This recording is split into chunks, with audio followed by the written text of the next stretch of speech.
Hi guys, Assalamu alaikum. Good morning from Atabad Lake. Today is 9th day of our road trip. So far बहुत ही amazing trip जा रहा है।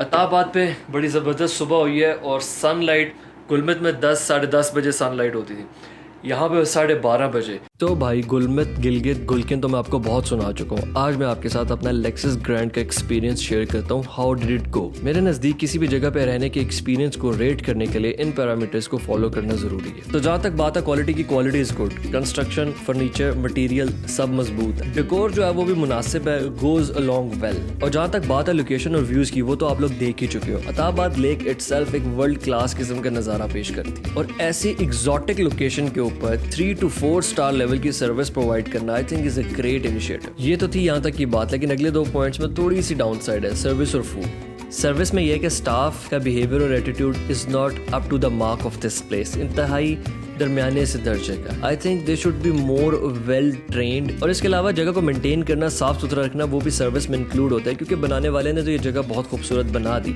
लेकिन अब ये यहाँ के स्टाफ के ऊपर है कि वो उसको कितने अच्छी तरह से वेल मेंटेन रखें, इसकी सफाई रखें। सफाई का मयार उस तरह से नहीं था। बज़ाहिर आंख से जो चीज़ें नज़र आ रही थी और रूम के जो इनिशियल इंप्रेशन थे वो बहुत अच्छे थे, but when you go in details, और हमेशा होटल्स चेक करने का यही तरीका होता है कि आप थोड़े थोड़े डिटेल्स कोने देखते हो, वहाँ से आपको सफाई का अंदाज़ा हो जाता है कि इस जगह को सिर्फ ऊपर से साफ किया गया है या प्रॉपर डिटेल से सफाई की गई है। And specially in time of Covid extra तवज्जो देनी चाहिए। तो मेरे साथ ये हुआ कि बेड कवर जो था वो बिल्कुल भी साफ नहीं था, ना बेड शीट साफ थी, ना पिलो साफ थे। मैंने वो सारा कुछ चेंज किया और मैंने पूरा बेडिंग इक्विपमेंट सारा अपना लगाया। बेड के नीचे मैंने लाइट मार के देखा है, इंतहाई गंदी जगह थी, पर्दों के ऊपर दाग लगे हुए थे। तो ये वो चीज़ें हैं जो कि नहीं होनी चाहिए। जब आप इतनी हाई प्राइस चार्ज कर रहे हैं तो क्वालिटी और हाइजेनिकली चीज़ें बहुत बेहतर होनी चाहिए।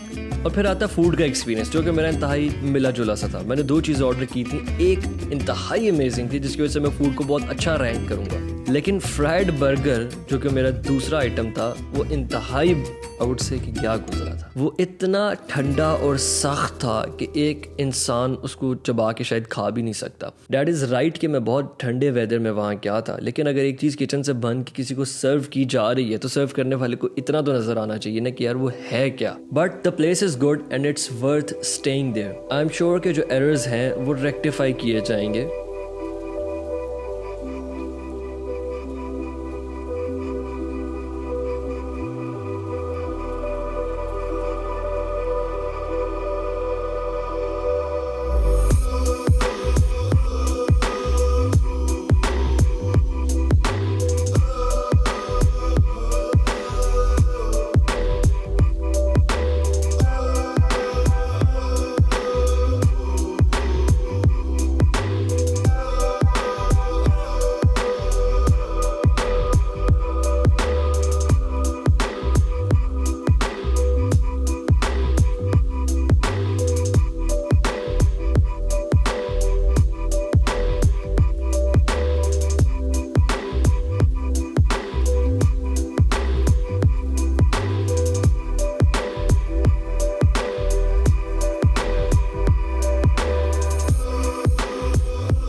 So the best part of staying at Lexus was, एक तो रात को बड़ा ज़बरदस्त व्यू आता रहा सारी रात। स्टार्स फुल ब्राइट शाइनिंग, मतलब मोस्टली जब हम कैंप करते हैं तो ज़ाहिर है बड़े अच्छा हमें स्टार्स वगैरह का व्यू पहले भी अक्सर लेते रहते हैं, लेकिन इस जगह के ऊपर बड़े लग्जरी माहौल के अंदर आपको विंडो से बाहर स्टार्स नज़र आ रहे हैं, पहाड़ों की स्काईलाइन नज़र आ रही है, कुछ लाइट्स चलती हैं रात को, वो पानी के ऊपर उनका रिफ्लेक्शन आता है, तो रात को बहुत अच्छा था।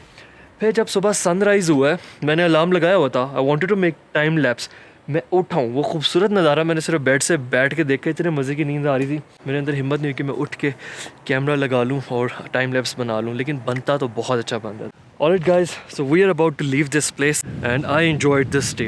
ये जगह इस काबिल है, इट्स वर्थ इट कि यहाँ पे ज़रूर रुका जाए इफ़ यू आर विलिंग। जो सर्विसेज ये जिस जगह के ऊपर दे रहे हैं और जो कॉस्ट चार्ज कर रहे हैं I think it's appropriate, it's worth it. और अब वक्त आ गया था हुंजा को खैराबाद कह के वापसी का रास्ता इख्तियार करने का, लेकिन मेरी सिचुएशन कुछ इस तरह से थी कि मैं वापस तो जा रहा था but unintentionally I was looking for reasons to delay my decision. और ऐसी हरकत मैंने नलतर का बोर्ड देखकर की जिसके लिए मेरा कोई प्री प्लान नहीं था। मौके पे मैंने देखकर ये डिसाइड किया कि 17 ही किलोमीटर का तो ट्रैक है, चक्कर लगा लेता हूँ। Though I was going straight to Gilgit जहाँ पर हमारे होस्ट हमारे अंकल बुरहान अफंदी साहब डिनर पे हमारा इंतजार कर रहे थे। And I only had 3 spare hours, तो मैंने सोचा जाएगा हम जरा नलतर को टच करके वापस आते हैं। जब हमने KKH छोड़ी थी वहाँ पे लिखा हुआ था 17 किलोमीटर है, तो मैंने मीटर पे नोट किया है हम उससे काफ़ी मतलब 17 से शायद 18 या 19 होने वाला है, लेकिन अभी तक हम बर्फ़ में नहीं पहुँचे।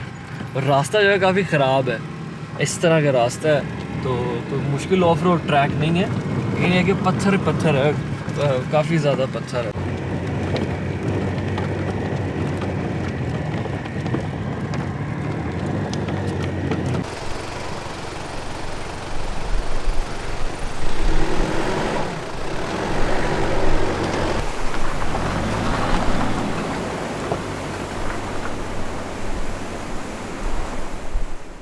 And in this specific clip we got so lucky. मैंने रैंडमली अफजल को कैमरा पकड़ाया कि यहाँ से तुम एक शॉट लेना। जैसे ही मैं ऊपर पहुँचा तो अफजल ने मुझे इशारा किया कि सामने से पत्थर गिर रहे हैं।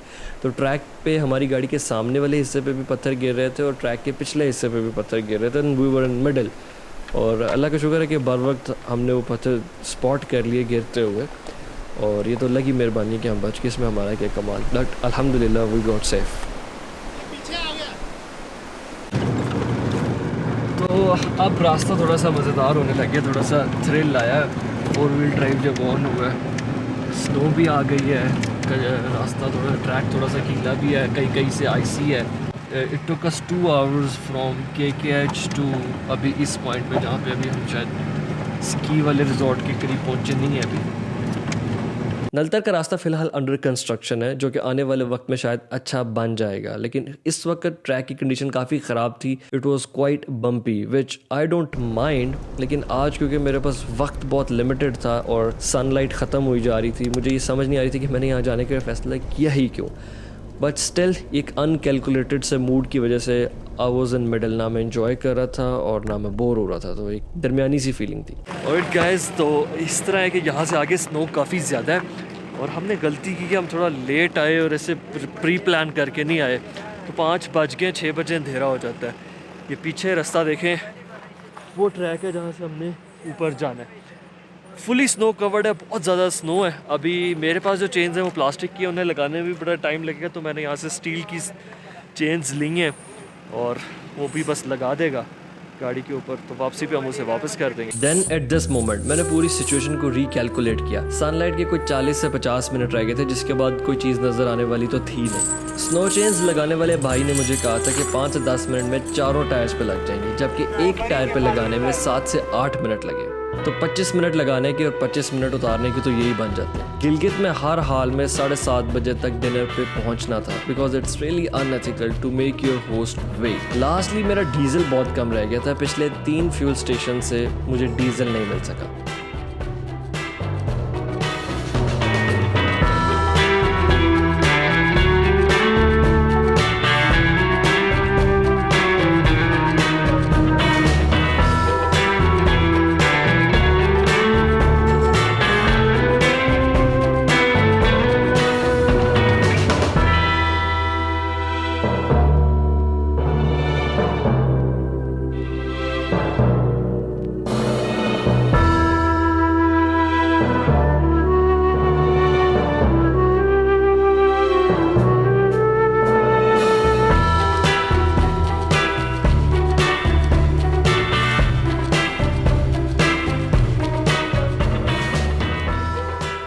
तो 5 मिनट एक चेन पे लगे हैं, तो 4 चेन्स पे 10-15 मिनट लग जाने हैं लगाने पे, फिर जाना, फिर वापस आना, फिर दोबारा चेन्स लगाना। डीजल ख़त्म है, सनलाइट ख़त्म है। अब सर ठीक है, रहने दे, मिस कराए यार। थोड़े से दिल बर्दाश्ता हो गए हैं, बगैर कैलकुलेशन के हम इस तरफ आए थे और इतनी खूबसूरत जगह से पूरा ट्रैक कंप्लीट किए बगैर वापस जा रहे हैं।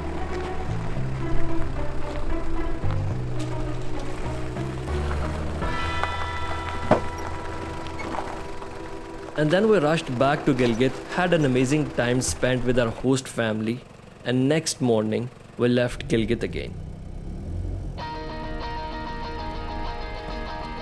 And once again, here we come on Karakoram highway. लेकिन अब मैं इस जगह की तारीफ़ करूं या ना करूं, क्योंकि अगर मैं करूंगा तो तुम लोग कहोगे कि ये बंदा बहुत तारीफ़ें करता है, लेकिन यार तुम लोग खुद देखो, मैं तारीफ़ ना करूं तो क्या करूं? अच्छा मैं नहीं करता, चलो तुम लोग कर दो, नीचे कमेंट करके बता दो। What do you think of this place? What do you think of this road? What do you think of this scene? क्या हम लोग खुशकिस्मत नहीं है कि हम पाकिस्तान जैसे मुल्क में रहते हैं, which is purely an overlanding haven. इस मुल्क में फिरते हुए क्या नहीं नजर आता? अलास्का जैसी ठंड मिलती है, साइबेरिया जैसी विल्डरनेस है, फार ईस्ट एशिया जैसी ग्रीनरी है, अफ्रीका जैसे डेजर्ट्स है, न्यूजीलैंड जैसी वाटरफॉल्स, लेक्स। भाई दुनिया का कौन सा ऐसा रंग है जिसका सैंपल आपको इस छोटे से मुल्क में नहीं मिलता? लिहाजा अगर कभी मौका मिले तो खुशबू लगा के ज़रूर घूमिएगा पाकिस्तान।